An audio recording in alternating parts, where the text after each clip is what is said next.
Salam sejahtera, kasih karunia Tuhan menyertai Bapak Ibu sekalian. Senang sekali berjumpa dengan Anda melalui ibadah live streaming pada hari ini. Hari ini kita akan belajar firman Tuhan dengan tema 3 pengorbanan Yesus untukmu yang disiarkan melalui jaringan link YouTube kami, Bible Teaching Ministry, dan juga link YouTube Jesus Christ Community. Karena hari ini kita membahas tentang penderitaan Yesus Kristus demi menyelamatkan Anda dan saya. Nah, sebelum kita masuk ke dalam firman Tuhan, terlebih dulu kita akan mendengarkan sebuah lagu pengantar supaya kita dipersiapkan hati kita untuk menerima kebenaran. Dengan judul lagu Kuasa Darah Yesus. Mari kita dengarkan pujian penyembahan.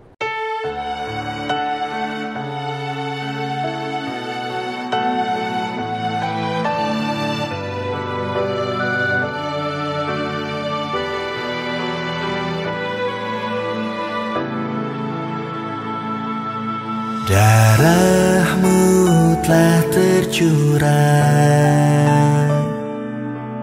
menebusku sempurna dari kutuk dan dosa. Yesus Tuhanku, percaya darah Yesus menyucikanku, darah Yesus menyembuhkanku, darah Yesus membebaskanku. Ku alami ada kuasa dalam darahmu.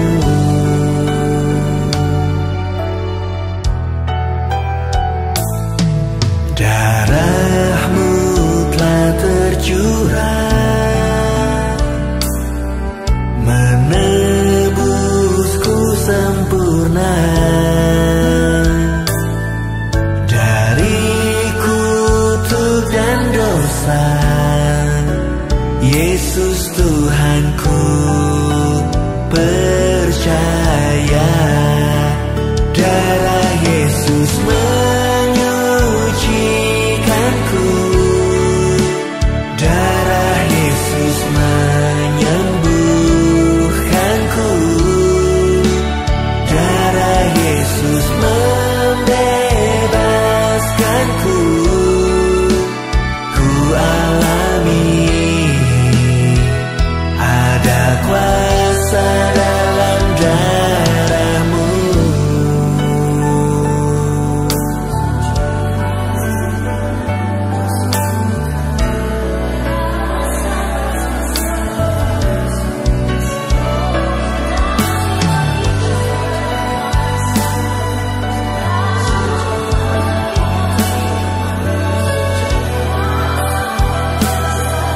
Oh, darah Yesus menyucikanku, darah Yesus menyembuhkanku,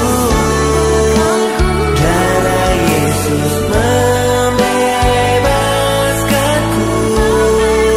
Ku alami ada kuasa dalam darahmu. Darah Yesus membebaskanku. Ku alami ada kuasa dalam darahmu.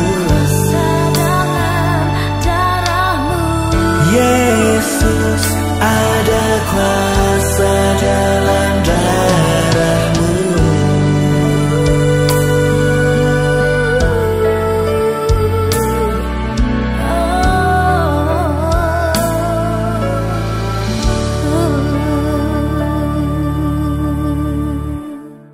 Kita sudah mendengarkan pujian penyembahan, sebuah lagu yang sangat inspirasi karya cipta dari Pendeta Jonathan Prawira. Sebuah lagu yang menceritakan kasih dan pengorbanan Yesus di atas kayu salib. Karena itulah hari ini judul yang akan kita kupas juga sesuai dengan lagu tersebut. 3 pengorbanan Yesus untukmu. Sebelum kita bahas firman Tuhan, terlebih dulu kita akan berdoa. Yesus memimpin kita. Dalam nama Tuhan Yesus Kristus kami berdoa. Tuhan kami, Juru Selamat kami, Yesus Kristus. Terima kasih Engkau tetap menyertai, memimpin, memberkati kami. Sehingga hari ini kami kembali bisa online. Kami bisa beribadah kepada Engkau melalui jaringan udara. Walaupun kami terpisah satu dengan yang lain, tapi oleh kuasa-Mu, otoritas-Mu, kami bisa saling menatap melalui layar televisi, layar handphone, layar laptop, supaya kami bisa berinteraksi, bisa melihat dan mendengar. Itulah karya cipta yang Engkau berikan kepada kami melalui otak-otak manusia sehingga menghasilkan teknologi canggih. Tuhan, kami akan mendengarkan kebenaran firman-Mu. Pimpinlah kami. Kami siapkan hati kami sebagai sebuah ladang subur yang siap untuk ditaburi kebenaran-kebenaran firman, supaya benih firman Tuhan itu bertumbuh menghasilkan 10 kali lipat, 100 kali lipat, dan tidak terhingga. Kami siap mendengarkan kebenaran firman di dalam nama Tuhan Yesus. Amin. Bapak Ibu yang saya kasihi, salah satu ajaran penting yang diajarkan di dalam Alkitab itu adalah perjamuan kudus.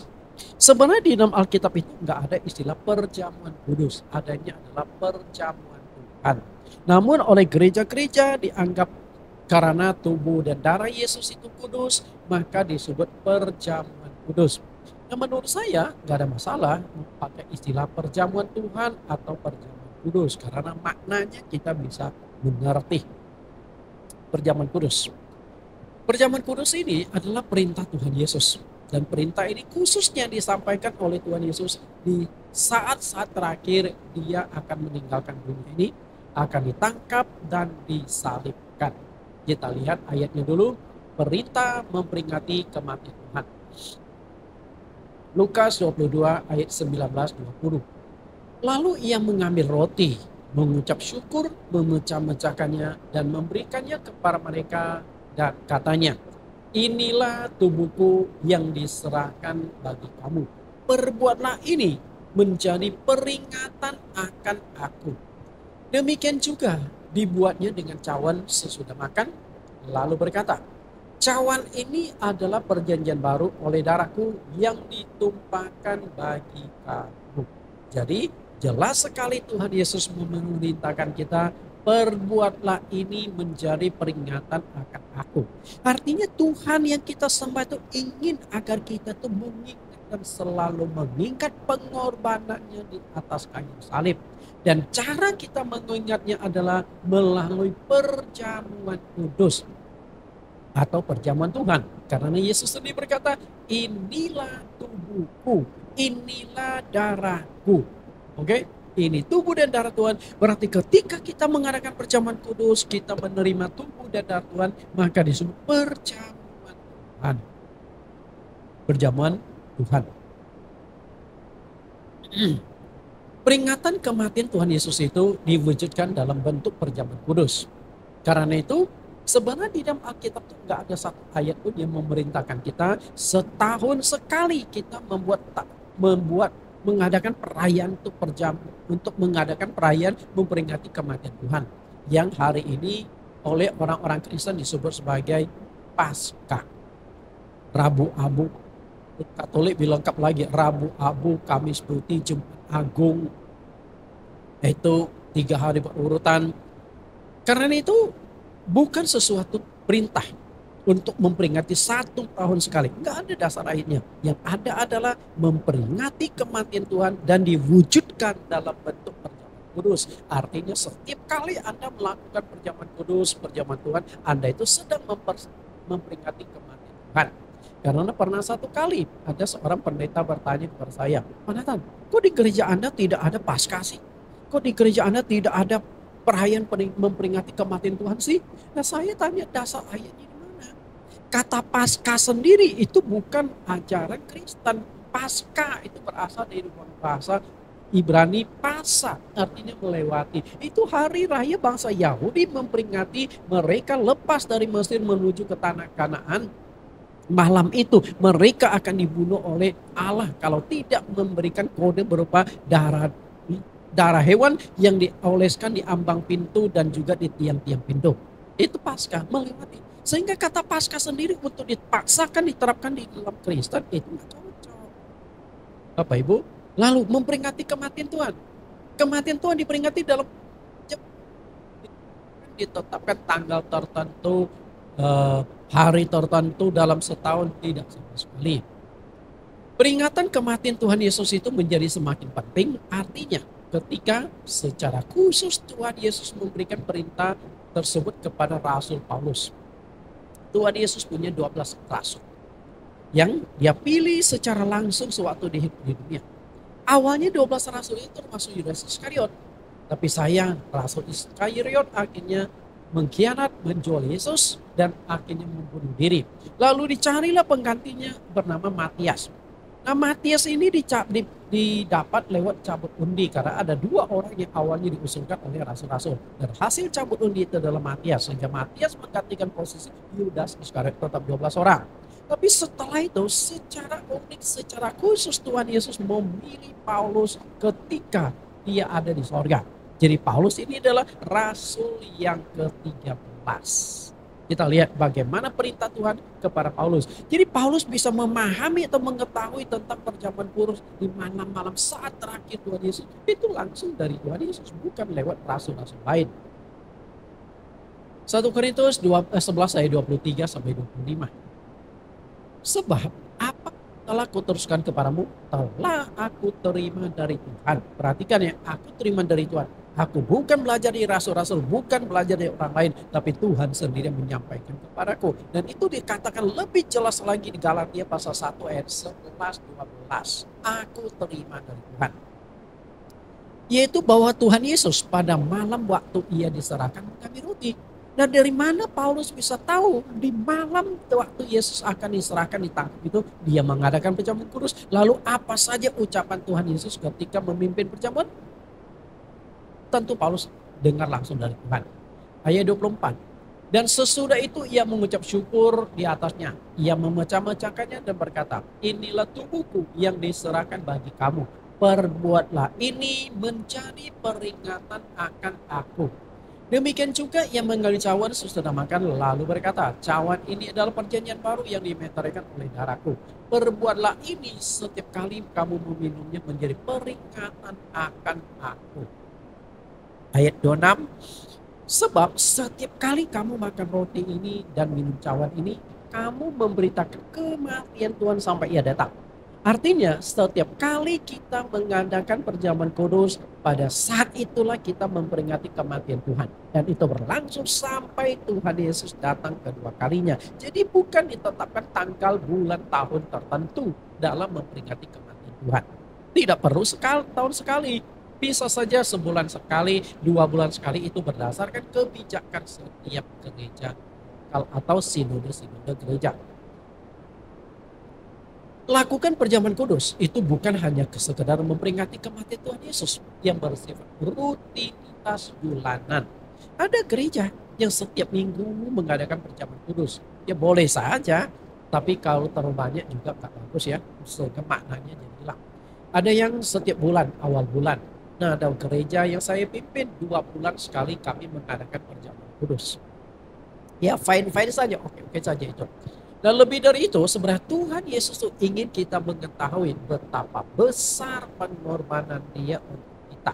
Jadi setiap kali kita mengadakan perjamuan kudus memperingati kematian Tuhan, kita harus mengingat dan mengulang kembali pengorbanan Tuhan Yesus yang begitu besar untuk kita. Kita lihat apa doa Paulus kepada kita agar kita memahami kasih dan pengorbanan Tuhan. Efesus 3, 18-19. Aku berdoa supaya kamu bersama-sama dengan segala orang kudus dapat memahami betapa lebarnya dan panjangnya dan tingginya dan dalamnya kasih Kristus. Dan dapat mengenal kasih itu sekalipun ia melampaui segala pengetahuan. Aku berdoa supaya kamu dipenuhi dalam segala kebenaran Perhatikan yang Paulus harapkan itu sampai dia berkata, aku berdoa 2 kali. Aku berdoa. Apa isi doa utama dari Rasul Paulus untuk kita? Agar kita memahami betapa lebar, panjang, tinggi, dan dalamnya kasih Kristus. Jadi kasih Kristus meliputi arah angin timur, utara, barat, selatan, tinggi, dalam, panjang dan lebar. Dan kalau kita wujudkan itu akhirnya membentuk sebuah salib. Tinggi, dalam, panjang, lebar kan berbentuk salib. Artinya kita mengingat pengorbanan Yesus Kristus. Walaupun kasih Tuhan itu melampaui akal, melampaui pengetahuan kita. Nah, untuk bisa mendalami lebih jauh tentang kasih dan pengorbanan Tuhan, maka saya galilah firman Tuhan bahwa Yesus telah berkorban untuk kita dalam 3 hal.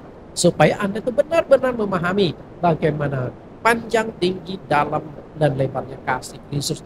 3 pengorbanan itu mungkin apa saja? Pengorbanan yang pertama adalah martabat, yang kedua adalah fisik, dan yang ketiga adalah jiwa. 3 pengorbanan Tuhan. Mungkin Anda tidak pernah mendengar secara perinci bagaimana pengorbanan Tuhan untuk kita, maka saya sajikan lewat khotbah hari ini 3 pengorbanan Yesus untukmu. Kita bahas yang pertama. Pengorbanan yang pertama adalah martabat. Jangan salah baca ya. Martabat nanti jadi. Martabat. Martabat itu harga diri. Yesus itu adalah Allah yang menjadi manusia. Bagaimana cara Allah menjadi manusia? Yaitu lewat kelahiran. Kita lihat dulu ayatnya. Yohanes 1:1. Pada mulanya adalah firman, firman itu bersama-sama dengan Allah, dan firman itu adalah Allah. Bapak Ibu tangkap dulu, firman itu adalah Allah, lalu masuk ke ayat 14. Firman itu telah menjadi manusia dan diam di antara kita. Dan kita telah melihat kemuliaannya, itu kemuliaan yang diberikannya sebagai anak tunggal Bapa, penuh kasih karunia dan kebenaran. Jelas ya? Firman itu adalah Allah dan firman itu menjadi manusia. Bagaimana firman Allah itu menjadi manusia? Caranya adalah lewat kelahiran. Jadi Yesus Kristus yang lahir 2000 tahun yang lampau itu adalah firman yang menjadi manusia, atau Allah yang menjadi manusia. Walaupun banyak orang tidak mempercayainya, banyak teolog bahkan mencari-cari betulkah sih Yesus adalah Allah? Padahal sudah sangat jelas di sini dikatakan Allah menjadi manusia, firman itu menjadi manusia. Kalau Anda mau terima dengan hati yang polos, nggak dibutuhkan teolog-teolog besar yang makin jelimet, makin pusing dijelaskannya dengan bahasa asal ini itulah. Sederhana saja. Percaya nggak sih engkau bahwa Yesus adalah Allah yang menjadi manusia? Itu saja. Dia jadi manusia untuk menebus dosa Anda dan saya. Sebelum lahir ke dunia di alam roh, Yesus itu sudah memiliki status sebagai Allah. Kita lihat apa yang disampaikan Allah melalui Nabi Yesaya. Yesaya 9 ayat yang ke-5. Sebab seorang anak telah lahir untuk kita, seorang putra telah diberikan untuk kita, lambang pemerintahan ada di atas bahunya, dan namanya disebutkan orang. Perhatikan, namanya disebutkan orang atau sebutan untuk Tuhan. Penasihat ajaib, Allah yang perkasa, Bapa yang kekal, Raja damai. Penasihat ajaib itu artinya Allah yang penuh dengan hikmat, Allah yang maha tahu. Yang namanya penasihat itu dia harus maha tahu banyak hal. Allah yang perkasa itu artinya Allah yang maha kuasa. Kemudian Allah yang Bapa yang kekal. Jadi di perjanjian lama sendiri Yesus itu sudah disebut sebagai Bapa dan juga sebagai Raja. Jadi Yesus itu di perjanjian lama itu sudah mendapatkan sebutan sebagai Allah Bapa, yang hari ini oleh orang Kristen kita sering sebut Bapa. Itu sebenarnya Yesus di dalam perjanjian lama. Tapi sayangnya banyak orang tidak memahaminya. Karena itu untuk menjadi Allah, Yesus itu harus untuk menjadi manusia, Allah itu harus mengorbankan martabatnya. Ada beberapa tahapan untuk mengorbankan martabatnya supaya Bapak Ibu bisa memahami dengan baik bagaimana kasih dan pengorbanan Tuhan kita. Kita lihat paling tidak ada 5 tahapan. Ada 5 tahapan Allah mengorbankan martabatnya menjadi manusia dalam diri Yesus Kristus. Supaya kita fahami dan kita akan menyelami bagaimana pengorbanan martabat. Lalu kita coba bercermin, kira-kira harga diri saya hancurkan gak ketika saya menjadi pengikut Yesus? Atau keakuan saya menyangkal diri masih gagal?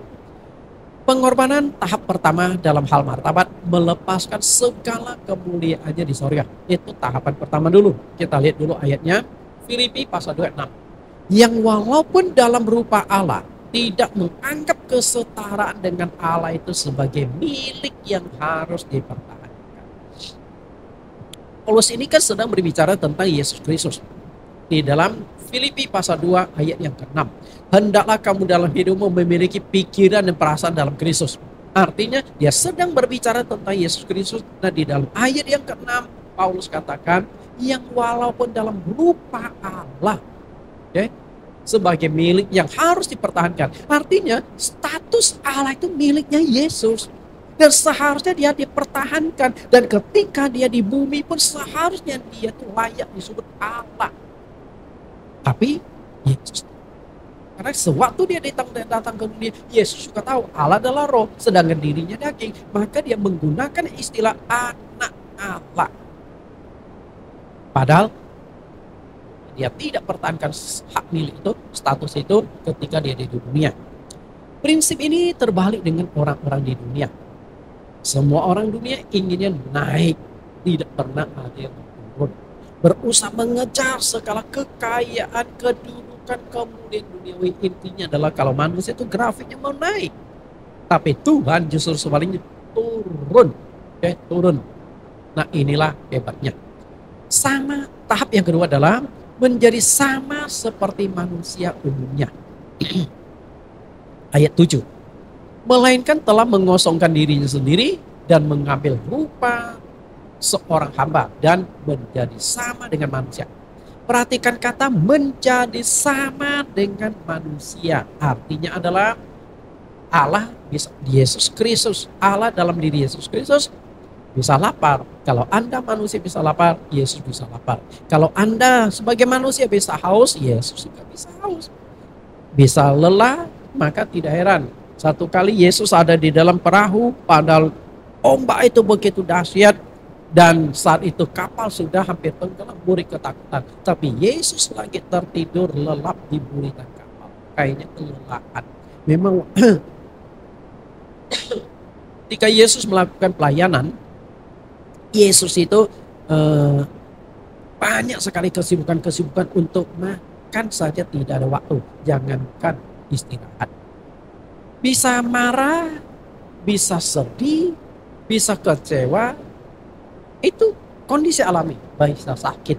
Sakit yang saya maksudkan di sini bukan berarti jatuh sakit. Maksudnya adalah daging. Ketika Yesus dicubit juga sakit. Ketika ditusuk pakai mahkota duri, tertusuk mahkota duri sakit. Ketika ditancap dengan paku-paku tajam secara fisik, Yesus sakit juga.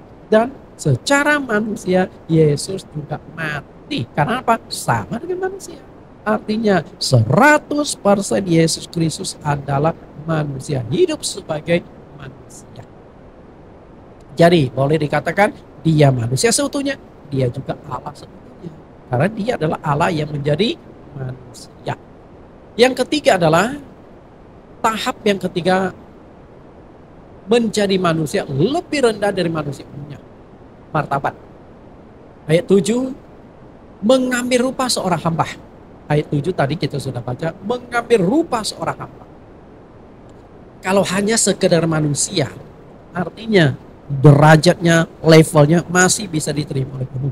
Tapi di dunia ini ada sebuah level yang lebih rendah dengan manusia umumnya yang disebut hamba. Kalau di zaman perjanjian lama itu, zaman dulu itu lebih rendah lagi. Hamba itu setara dengan budak. Budak yang bisa diperjualbelikan seperti seekor hewan. Tidak ada nilainya. Nah Yesus mengambil rupa seorang hamba. Bukan sebagai seorang manusia biasa saja. Tapi dia mengambil posisi yang lebih rendah dari manusia umumnya. Yaitu hamba. Bayangkan ketika dia bersama dengan murid-muridnya. Dia basuh kaki murid-muridnya. Itu kan luar biasa, sampai Petrus nggak berani terima basuh kaki dari Yesus. Kenapa? Dia merasa, aku ini orang yang hina, orang berdosa, sedangkan Yesus adalah Tuhan dan guruku. Masa Tuhan dan guruku membasuh kakiku, aku tidak layak. Tapi Yesus basuh kaki yang hanya bisa dilakukan oleh seorang hamba kepada Tuhannya. Maka lebih jauh Tuhan Yesus katakan, hamba itu derajatnya lebih rendah statusnya di pelayan kalau sudah pembantu. Sehingga Yesus mengatakan sebagai hamba dia juga merendahkan dirinya. Merendahkan dirinya. Filipi 2:8. Dan dalam keadaan sebagai manusia, ia telah merendahkan dirinya dan taat sampai mati, bahkan sampai mati di kayu salib. Perhatikan, rendah diri dengan merendahkan diri itu beda. Kalau rendah diri itu jelek, negatif, Anda nggak percaya diri. Tapi merendahkan diri artinya Anda itu orang yang punya potensi, punya kelebihan-kelebihan. Tapi Anda merendahkan diri, menaklukkan diri, menjadi bukan seperti orang yang hebat, tapi menjadi orang yang biasa, sederhana saja. Padahal Anda orang yang luar biasa. Rendah hati. Ya, rendah hati.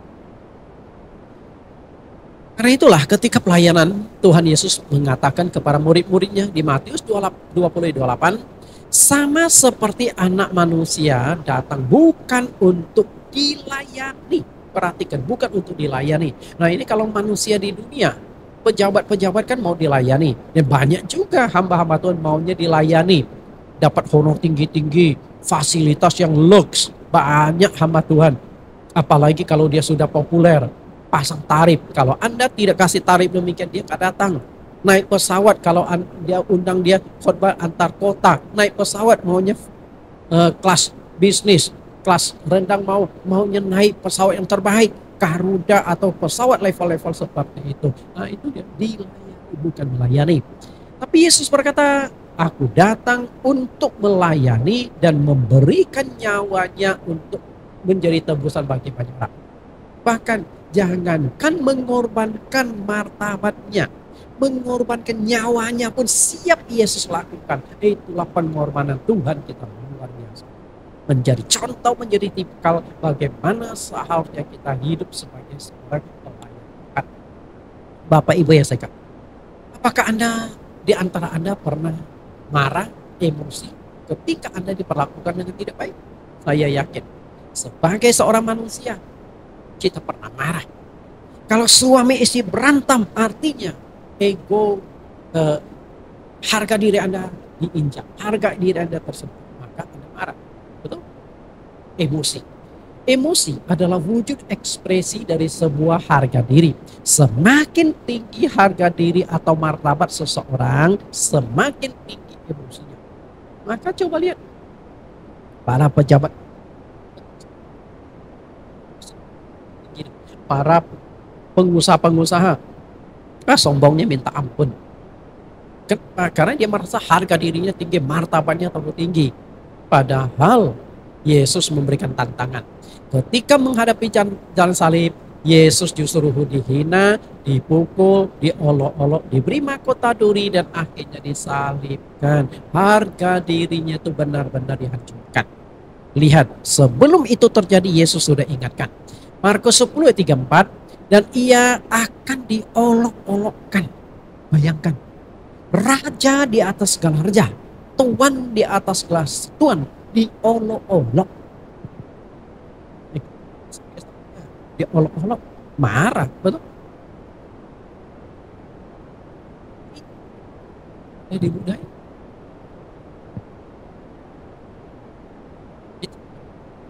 Kali saya melayani pengusiran setan di kota Semarang. Di Semarang. Lagi doain. Mata saya kan terbuka. Tahu-tahu orang itu diam-diam mulutnya moncong-moncong. Wih, diludahi. Muka saya kena. Nah itu seumur hidup baru satu kali saya melayani Tuhan diludahi muka. Dan itu pun oleh orang kerasukan setan. Sehingga saya akan ingat. Nah kalau bagaimana dengan orang-orang yang normal meludahi saya? Apakah saya bisa terima? Enggak gampang. Saya katakan tidak gampang. Tapi Yesus sesah. Disesah itu dipukul. Setelah itu dia dibunuh. Dengan paku yang tajam disalibkan. Sesudah. Luar biasa kan? Nah, bagaimana Tuhan Yesus menghadapi semua kondisi-kondisi itu? Apakah ketika dia hina, dihudai, dimaki, dia balas? Ternyata, Ibu yang saya kasih, karena itulah salah satu ajaran paling penting dan menjadi tantangan di awal kekristenan kita adalah menyangkal diri. Apa yang dimaksud dengan menyangkal diri? Perhatikan kata menyangkal. Menyangkal itu berarti tidak mengakui. Menyangkal Yesus berarti tidak mengakui Yesus sebagai Tuhan. Menyangkal diri berarti tidak mengakui diri sendiri lagi. Menyangkal diri artinya adalah tidak ada aku lagi. Aku bukan milikku lagi, tapi aku adalah milik Dia yang telah membeli aku dengan harga yang lunas dibayar. Berapa banyak orang Kristen menyadari ini? Aku ya tetap aku. Hartaku ya hartaku. Betul? Kalau betul kita berhasil diri, jangankan harta kekayaan, jangankan waktu, tenaga, pikiran kita, nyawa kita pun, kalau Allah mau ambil itu milik Dia, bukan milik kita lagi. Itu berhasil menyangkal diri. Dan itu kalau ada orang Kristen masih mudah tersinggung, marah sebagai gagal dalam penyangkalan diri. Oke, menyangkal diri artinya menghancurkan diri sendiri, harga diri. Sudah tidak ada aku lagi. Ketika Anda dihina, yang dihina bukan aku kok, tapi Tuhan kok. Karena aku ini milik Tuhan. Kenapa Tuhan ketika menampakkan diri kepada kepada Saulus di tengah perjalanan ke Damsyik, Tuhan Yesus berkata, Saulus, Saulus, mengapa engkau menganiaya aku? Padahal yang dianiaya Saulus itu adalah orang Kristen. Kenapa bisa demikian? Karena orang Kristen itu tubuh Tuhan. Makna penyangkalan diri itu ada di sana. Engkau orang Kristen bukan milikmu lagi, tapi orang Kristen adalah milik Tuhan. Karena itu kalau engkau berhasil menyangkal diri, seharusnya engkau tidak tersinggung, marah dan sebagainya. Kalau Anda gagal dalam menyangkal diri, maka harga dirimu masih terlalu tinggi. Dan Tuhan Yesus memberikan satu contoh tentang penyangkalan diri, artinya menghancurkan harga dirimu.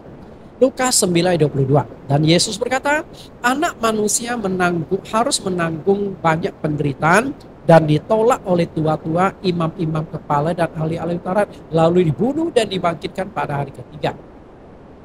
Kemudian ayat 23 katanya kepada mereka semua, setiap orang yang mau mengikut aku, ia harus menyangkal dirinya, memikul salibnya dan setiap hari dan mengikut aku.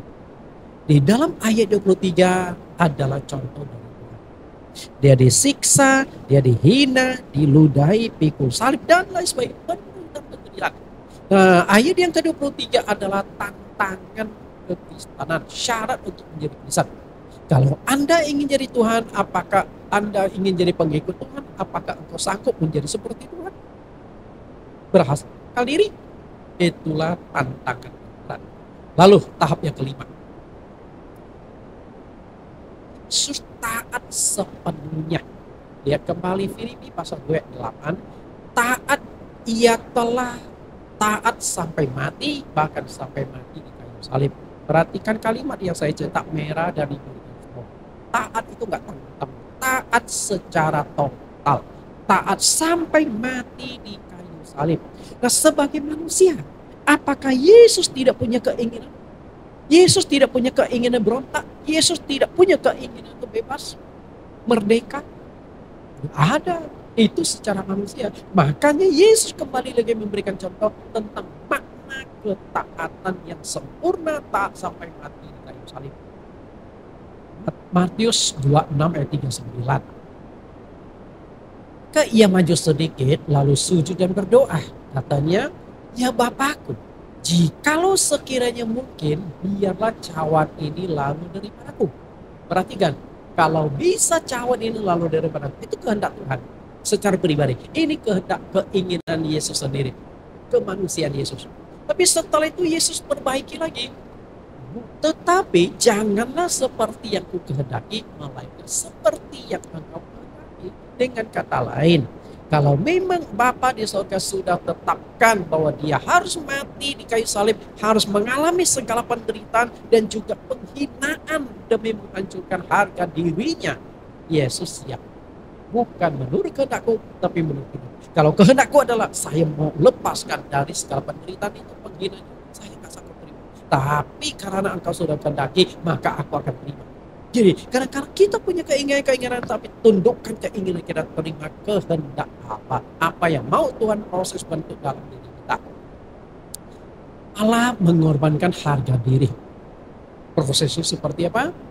Allah adalah roh yang maha kuasa, maha kudus, tetapi dilahirkan dari seorang manusia fana, hanya dari seorang wanita. Kemudian meninggalkan segala kemuliaan di sorga, datang dengan memakai status Allah. Bayangkan kemuliaan di sorga itu raja, Tuhan menjadi hamba. Raja di atas segala raja, Tuhan di atas segala Tuhan. Tapi ketika dia datang, dia lahir dari seorang keluarga yang miskin. Dalam roh, ia disembah sebagai Allah yang maha kuasa oleh semua manusia. Dalam roh. Tetapi dalam daging, dia ditolok-olok, dia ditolak, diejek, dihina, dicambuk, bahkan disalibkan. Ini harga diri, pengorbanan harga diri. Saya kasih secara prinsip. Kita lihat manusia berhadapan dengan Allah. Manusia grafiknya adalah mau naik dari bawah, naik sampai ke puncak. Apakah sampai puncak bisa selesai? Mau naik lagi. Makanya dari awal Adam dan Hawa ketika berhadapan dengan si ular itu berkata apa? Kalau kamu makan buah pengetahuan baik dan jahat itu, kamu akan seperti Allah. Ternyata tidak cukup hanya sekedar menjadi manusia, dan itu manusia puncak loh, karena belum ada manusia lain. Artinya tidak ada saingan, tidak cukup. Iblis berhasil membunuhnya lebih tinggi lagi. Kalau bisa jadi Allah, maka mereka makan buah pengetahuan baik dan jahat. Intinya manusia itu tidak pernah puas. Ingin capai setinggi-tinggi, ingin naik dan terus naik. Tapi Allah justru jungkir balikan dalam diri Yesus Kristus. Dia turun. Yesus turun, Allah turun, bahkan menjadi seorang manusia. Ya, inilah yang disebut menghancurkan harkat martabat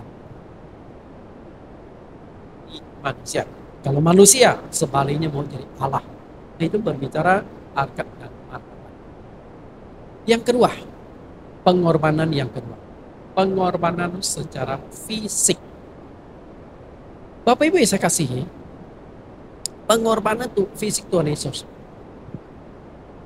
Agama Kristen adalah agama yang berdiri di atas pengorbanan total dari sang pendiri agama itu, yaitu Yesus Kristus. Ketika menyampaikan penderitaan Yesus Kristus, banyak hamba Tuhan itu hanya menitikkan ketika Yesus Kristus menghadapi kematian, atau 3 tahun terakhir, bahkan bukan 3 tahun saja, saat terakhir. Karena ketika umur 30 tahun kan Yesus menampakkan diri, mulai mengajarkan. Saat itu penderitaan belum begitu menonjol. Paling ditolak, tapi banyak pengikutnya Yesus. Dan saat dia menderita itu adalah saat akan disalibkan. Banyak pendeta hanya menceritakan saat-saat yang terakhir. Penderitaan fisik ya. Padahal pengorbanan fisik ini sudah dimulai Tuhan Yesus dari awal. Sepanjang hidupnya sebagai manusia di dunia, dia telah banyak mengalami penderitaan. Dari penderitaan Yesus, dari kelahiran sampai kematian. Jadi kalau Anda mau menjelaskan penderitaan Yesus, tidak cukup Anda hanya menjelaskan saat yang terakhir, itu tidak fair. Anda harus dimulai dari kelahiran. Kelahiran saja sudah menderita loh. Kelahiran saja sudah menderita. Dan puncaknya adalah waktu Yesus disalibkan. Kita lihat kelahiran penderitaan. Pengorbanan fisik Yesus Kristus itu sudah dimulai dari kelahiran. Bapak Ibu, maaf kata, coba kita interaksi sedikit.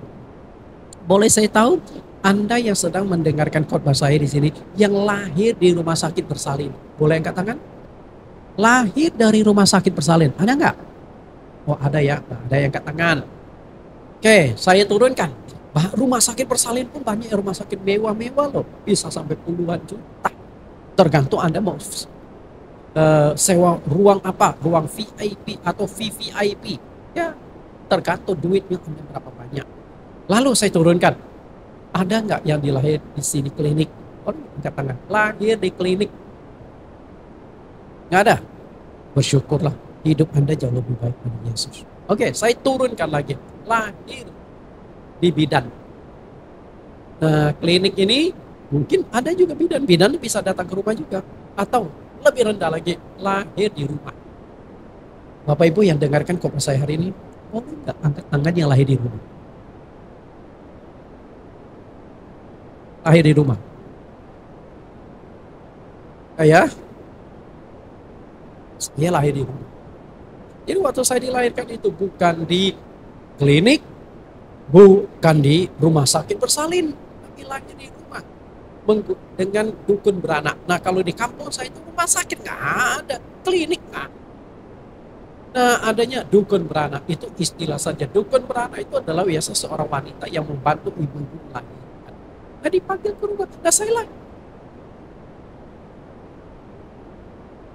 saya masih jauh lebih beruntung, masih jauh bersyukur lahir di rumah. Sedangkan Yesus lahir di mana Anda tahu? Lahir di kandang hewan.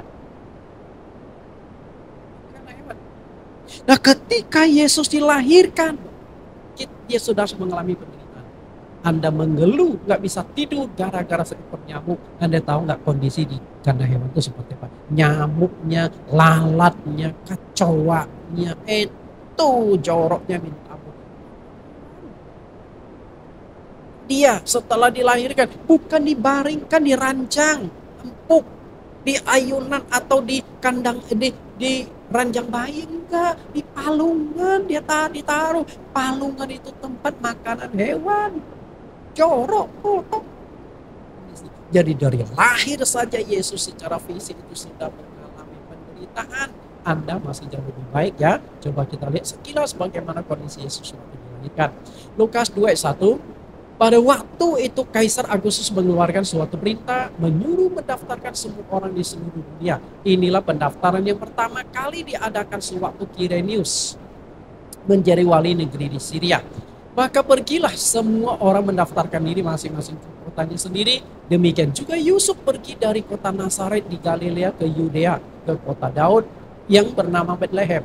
Karena ia berasal dari keluarga dan keturunan Daud, supaya ia daftarkan bersama-sama dengan Maria tunangannya yang sedang mengandung. Ketika mereka di situ, tibalah waktunya bagi Maria untuk bersalin, dan ia melahirkan seorang anak laki-laki, anaknya yang sulung, lalu dibungkusnya dengan lampin dan dibaringkan di dalam palungan. Perhatikan palungan, karena tidak ada tempat bagi mereka di rumah. Jadi jauh lebih baik dari Tuhan Yesus. Penderitaan Yesus sebagai manusia, sepanjang hidupnya 33 tahun, Yesus juga mengalami banyak penderitaan manusiawi. Artinya, kalau Anda pernah mengalami berbagai macam masalah, kesulitan, penderitaan sebagai manusia, Yesus pun pernah mengalami semuanya. Karena Yesus itu manusia seutuhnya. Bahkan dia menjadi hamba. Anda nggak sempat jadi hamba kan? Yesus menjadi hamba loh, lebih rendah loh, dipandang hina loh, karena nilainya loh. Kita masih jauh lebih baik dari Tuhan. Dan mengambil manusia mengalami penderitaan dalam segala hal, tentu Yesus juga mengalami penderitaan dalam segala manusia kok.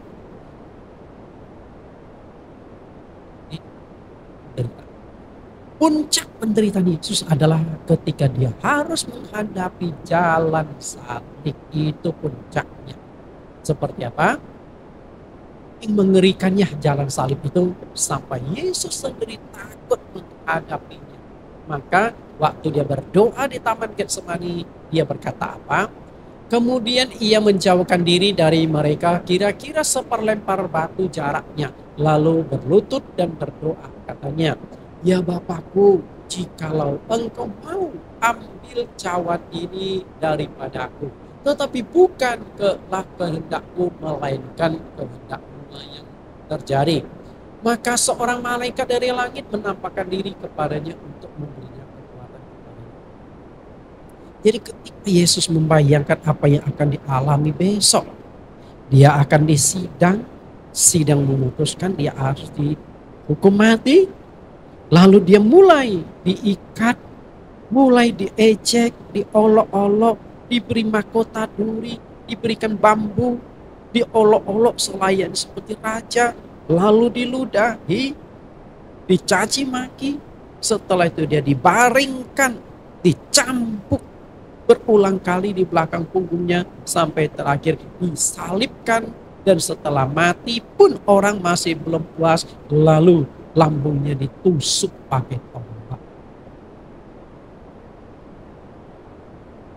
Yesus Kristus bahkan apa yang akan dialami besok saja, Yesus sebagai manusia ketakutan dan sungguh-sungguh berdoa.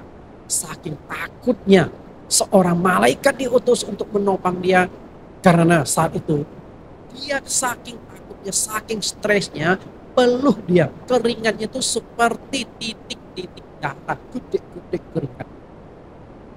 Bayangkan, gak mudah.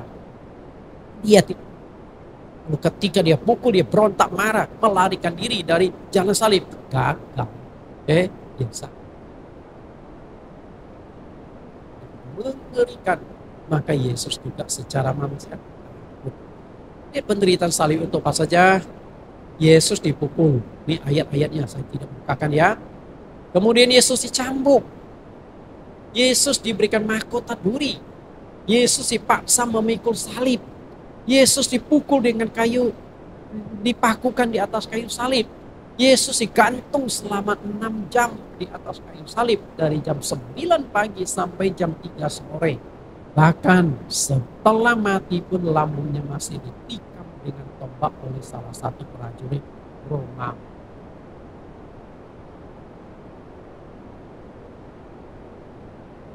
Yesus terima semua itu. Pengorbanan fisik. Nah, sekarang kita lihat pengorbanan jiwa. Ini yang sangat penting. Pengorbanan jiwa. Pengorbanan harkat dan martabat mungkin pernah ada pendeta yang korbankan. Pengorbanan fisik Yesus Kristus, apalagi itu banyak pendeta yang korban-korbankan. Bahkan banyak yang bisa menceritakan itu lebih mendetail dan sangat mengharukan pengorbanan fisik. Tapi tentang pengorbanan jiwa seringkali lolos dari pendalaman hamba-hamba Tuhan. Padahal itu juga sangat penting. Kita lihat tubuh, jiwa, roh. Manusia ada 3 unsur. Dan Yesus mengalami pengorbanan segala-galanya.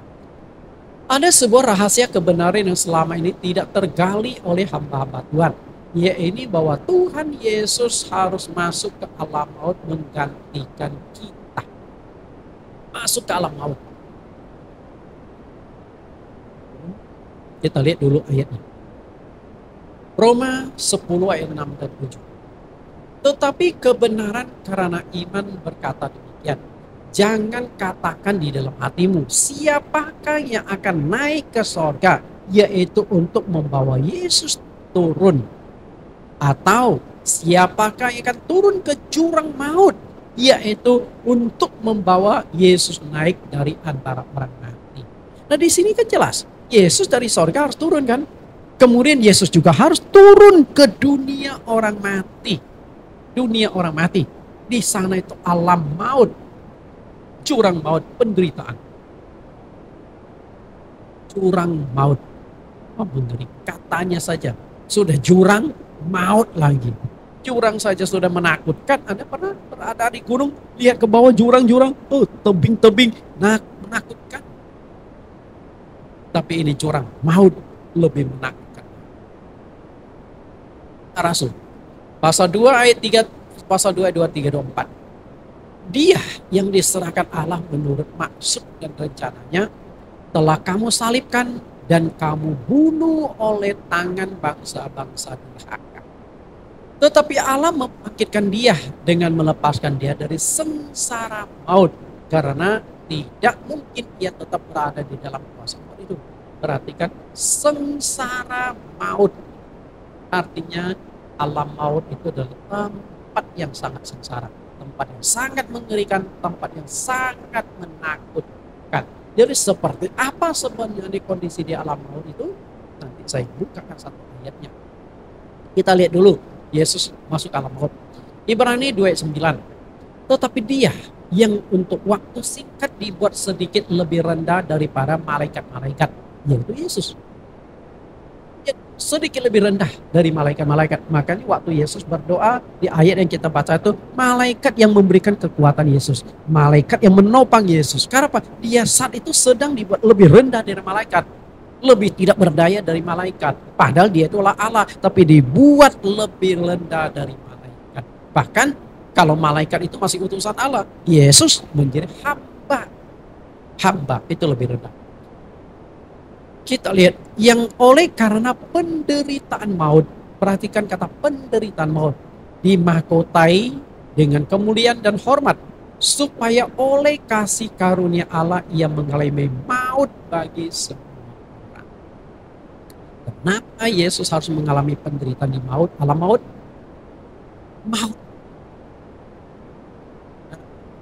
menggantikan kita manusia. Mengapa Yesus mengalami penderitaan di alam maut? Jawabannya adalah ia mengalami maut bagi semua orang. Artinya dia harus menggantikan manusia menanggung dosa-dosa manusia. Kalau manusia gara-gara dosa atau kesalahannya harus dihukum secara fisik, makanya setiap orang yang berbuat kesalahan karena tangkap oleh pemerintah, maka disidang masuk ke dalam penjara. Itu penderitaan fisik. Okay? Penderitaan fisik. Tapi manusia kan berdosa bukan hanya secara fisik. Anda mungkin tidak melanggar hukum negara, tapi Anda orang berdosa juga harus mengalami siksaan. Bagaimana? Anda harus mengalami siksaan di api neraka. Nah, itu hukuman bagi Anda. Jadi Anda lolos dari hukum negara bukan berarti Anda tidak punya kesalahan. Bukan berarti Anda tidak akan mengalami siksaan. Tetap siksaan yang paling mengerikan itu adalah alam maut. Nanti ujung-ujungnya adalah api neraka. Itu penderitaan. Nah, jika Anda masuk ke alam maut menggantikan Anda mengalami siksaan itu, Yesus Kristus. Manusia, dia yang menanggung hukuman dan siksaan di alam maut yang seharusnya ditimpakan kepada manusia berdosa.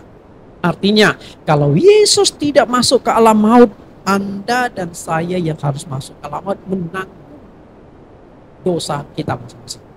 Tapi bersyukurlah, sudah menggantikan kita. Dan tahukah Anda? Bapak Ibu, Anda tahu nggak alam maut itu seperti apa? Kita kutip sedikit penjelasan Tuhan Yesus. Lukas 16 ayat 23. Orang kaya itu juga mati lalu dikubur. Dan sementara ia menderita sengsara di alam maut. Alam maut itu bukan tempat piknik. Alam maut itu bukan mall. Alam maut adalah tempat sengsara. Perhatikan kata menderita. Kata menderita saja sudah nggak enak, menyakitkan. Lalu ditambah sengsara, menderita, sengsara. Tempat penderitaan dan sengsara itu ada di mana? Di alam maut. Ia memandang ke atas dan dari jauh dilihatnya Abraham dan Lazarus duduk di pangkuannya. Bapak Ibu, siksaan di alam maut itu dibakar dengan api. Begitu menakutkan api itu. Kalau Anda ingin tahu di alam maut itu seperti apa, panasnya seperti apa, selesai dengar khotbah saya, Anda, maaf kata ya, kalau mau dipraktekkan, Anda nyalakan korek api dan coba panggang jari Anda saya.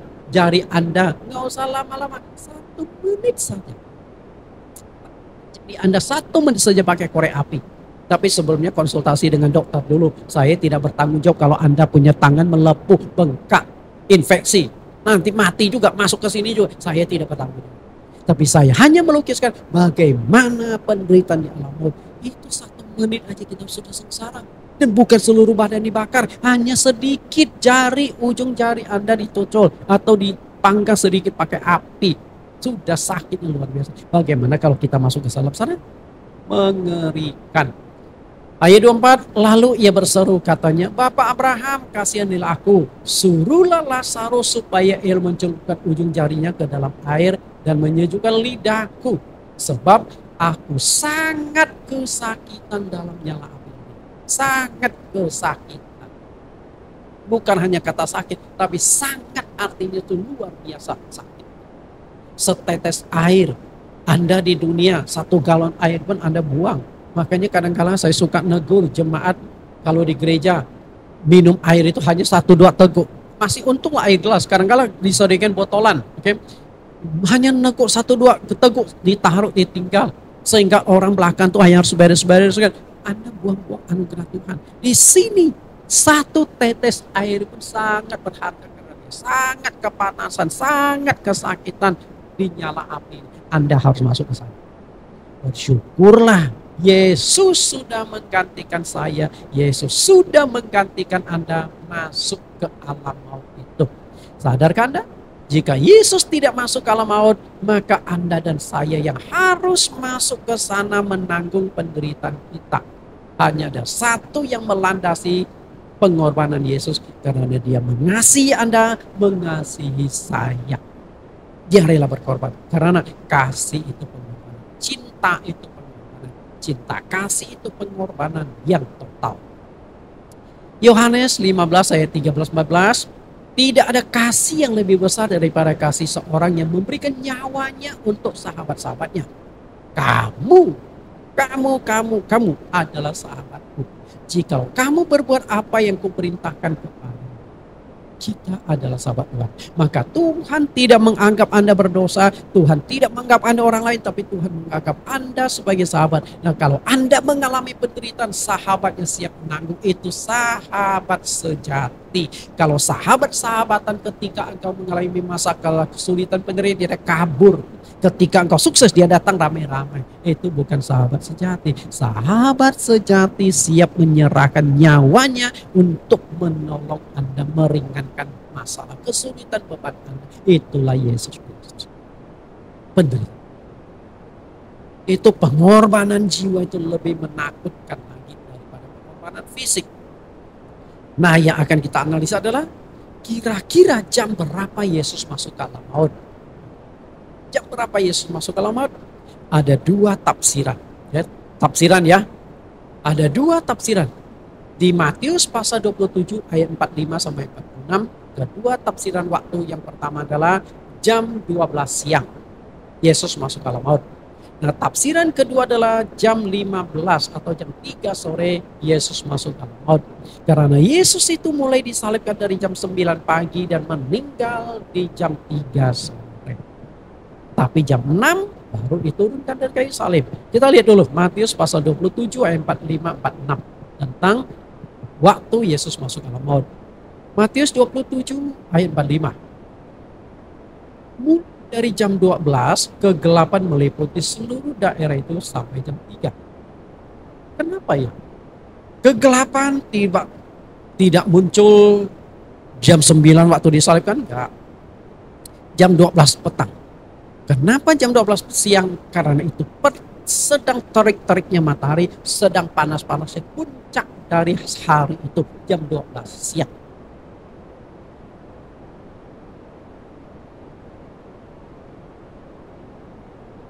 Bukan dunia, seluruh daerah itu diikuti kegelapan.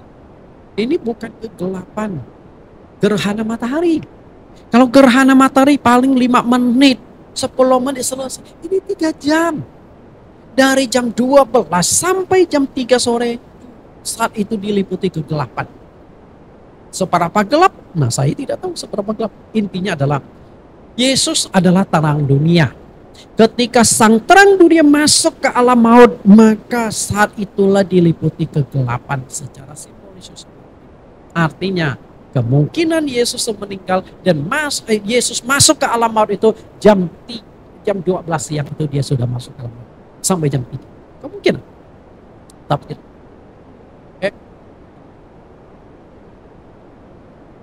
jam 3 sore. Kira-kira jam 3 berserulah Yesus dengan suara nyaring. Eli, Eli, lama sabachthani. Artinya, Allahku, Allahku, mengapa engkau meninggalkan aku? Nah, kemungkinan kedua itu adalah jam 3 Yesus masuk ke alam maut. Dan itu menurut saya lebih tepat. Jam 3 sore. Dia masuk ke alam maut. Lalu, waktu di alam maut itulah dia mengalami ketakutan, siksaan. Seakan-akan sudah ditinggalkan oleh Allah Bapanya. Masuk ke dalam dunia kegelapan, dunia yang penuh dengan penderitaan. Sehingga dia berseru, Allahku, Allahku, mengapa engkau meninggalkan aku? Penderitaan yang paling menakutkan adalah ditinggalkan oleh Allah.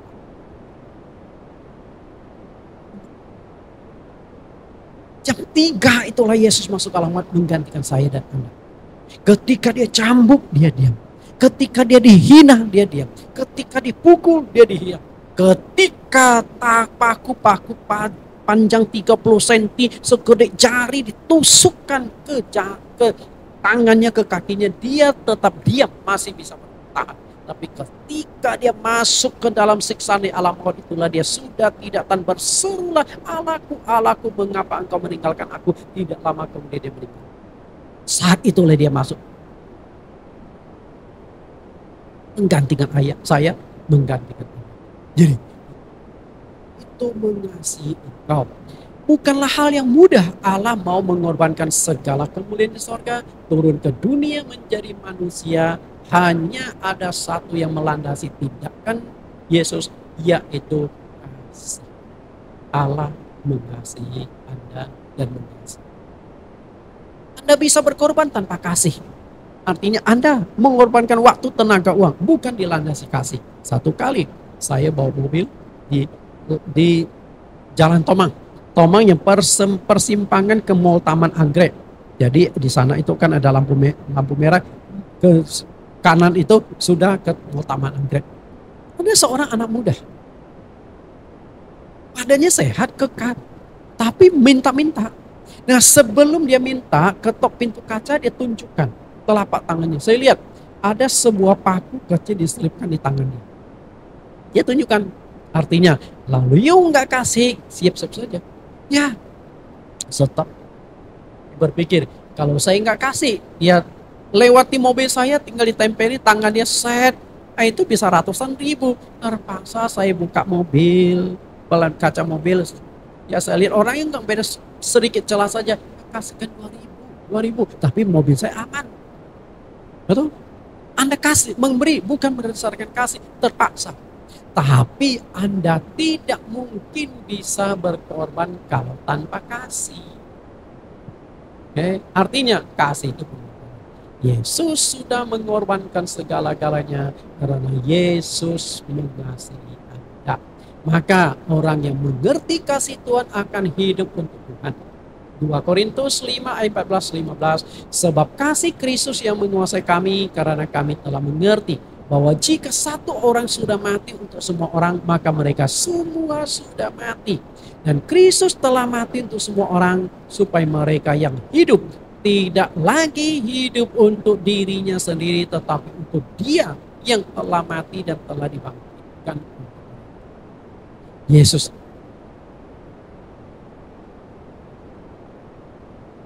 Tuhan berkorban ke Tuhan, melayani pekerjaan Tuhan. Karena Tuhan, engkau tidak bisa mengasihi Tuhan, menurut saya Anda belum. Akan sekali lagi, saya akan khotbahkan 2 kali lagi, 10 kali lagi, sampai Anda benar-benar mengerti pengorbanan Tuhan. Mengorbankan harkat dan martabat, mengorbankan fisik, mengorbankan jiwanya demi menyelamatkan, mengasihi Anda dan saya. Balaslah kasih Tuhan. Tuhan Yesus. Di dalam nama Tuhan Yesus kami berdoa. Terima kasih Tuhan.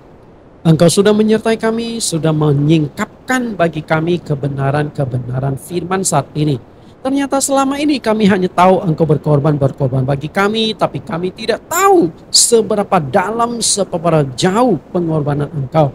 Maka semoga doa hamba-Mu, doa Rasul-Mu Paulus menjadi kenyataan, supaya kami memahami betapa tingginya dan dalamnya dan lebarnya dan luasnya kasih Kristus. Tinggi dan dalam, panjang dan lebar kasih Tuhan. Itulah yang ingin kami selami. Dan semoga apa yang sudah kami dengar pada saat ini membuat kami sadar hidup kami bukan milik kami lagi, tapi milik Dia. Harga bagi kami. Terima kasih Tuhan. Sekali lagi terima kasih Tuhan untuk kasih dan pengorbanan. Di dalam Yesus Kristus kami berdoa. Amin. Kita akan mendengarkan sebuah lagu dengan judul Tak Berubah Kasih dan Kuasa. Kasih Tuhan tidak berubah, Dia telah mengasihi engkau. Sampai bertemu di kali kesempatan.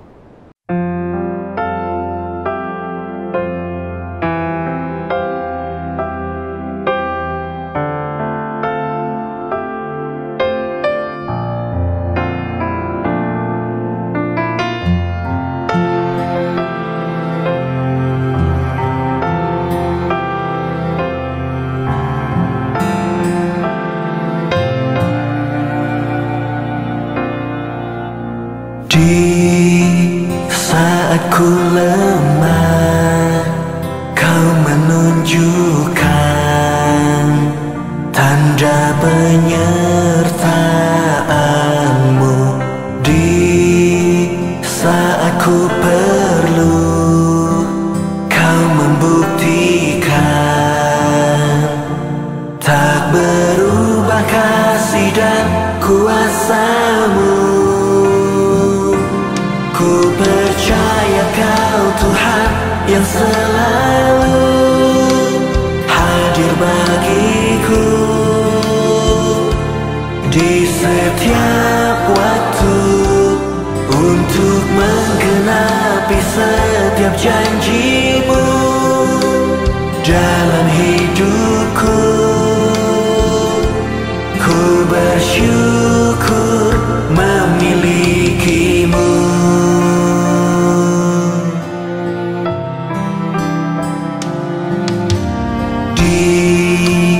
Saat ku lemah, Kau menunjukkan tanda penyertaan-Mu. Di saat ku perlu, Kau membuktikan tak berubah kasih dan kuasa-Mu. Percaya Kau Tuhan yang selalu hadir bagiku di setiap waktu untuk menggenapi setiap janji-Mu dalam hidupku. Ku bersyukur memiliki-Mu.